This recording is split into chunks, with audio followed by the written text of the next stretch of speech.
Mobilize to Save the Economy by www.profitableinvestingtips.com. Everyone is rightfully scared right now. A deadly virus is spreading across the world, killing people and devastating whole societies and economies.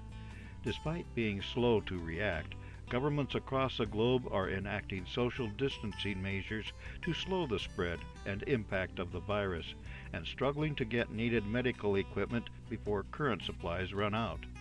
With so many people in the USA living paycheck to paycheck and people across the world living day to day, the necessary shutdown of many businesses threatens to have devastating consequences. We wrote recently about how far stocks could fall and noted that the stock market crash that started in 1929 continued for 3 years and wiped out 90% of the Dow. The U.S. economy did not recover until mobilization for World War II. What we need to do today as well is mobilize to save the economy. Mobilize to save the economy. The New York Times writes that the expected stimulus bill will not be enough to keep the economy from collapsing. When the stock market crashed in 1929, the Dow plummeted from its September peak of 381.17 to a low of 41.22 in July 1932. Because so few Americans owned stocks, it took 3 years for the financial collapse to cycle through the rest of the economy. Unemployment only gradually increased to a peak of about 25% in early 1933.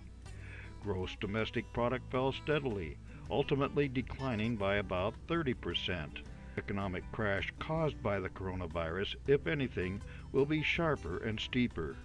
If we set out to deliberately destroy an economy, requesting most people to stay home is a very effective way.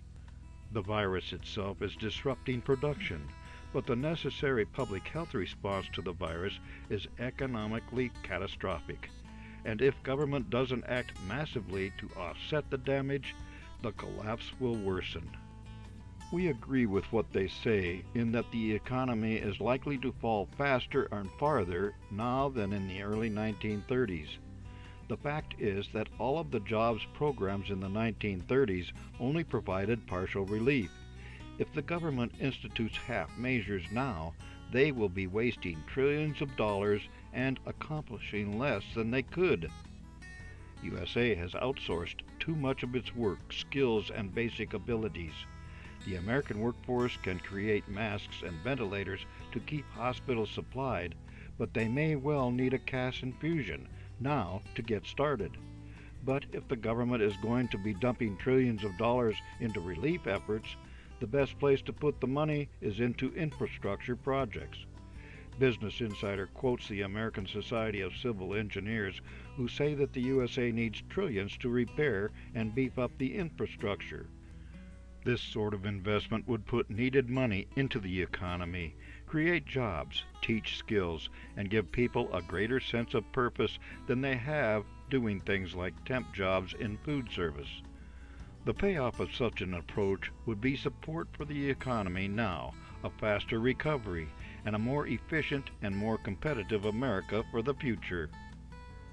For more insights and useful information about investments and investing, visit www.profitableinvestingtips.com.